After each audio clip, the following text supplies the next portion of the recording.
എല്ലാവർക്കും നമസ്കാരം. ഇന്നത്തെ ശുഭചിന്ത: എന്തിനാണ് അപരൻ്റെ പാത്രത്തിൽ നോക്കി ആഹാരം കഴിക്കുന്നത്? എല്ലാവരെയും ഒരേപോലെ വിരുന്നൂട്ടുന്ന സദ്യയൊന്നുമല്ല ജീവിതം.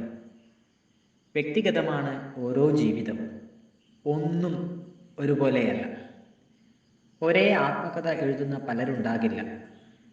ഓരോ പാത്രത്തിലും വിളമ്പുന്ന വിഭവങ്ങളും കറിക്കൂട്ടുകളും വ്യത്യസ്തമായിരിക്കും.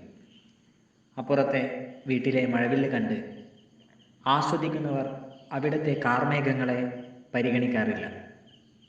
ചില ജീവിത യാഥാർത്ഥ്യങ്ങൾ താല്പര്യം ഇല്ലെങ്കിലും അംഗീകരിച്ചേ മതിയാകൂ.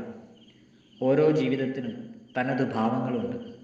അവനവൻ്റെ ഭാവം മാത്രം കാണുകയും അനുഭവിക്കുകയും ചെയ്യുന്നവർക്ക് പരാതിയും പരിഭവവും മാത്രമേ ഉണ്ടാകൂ.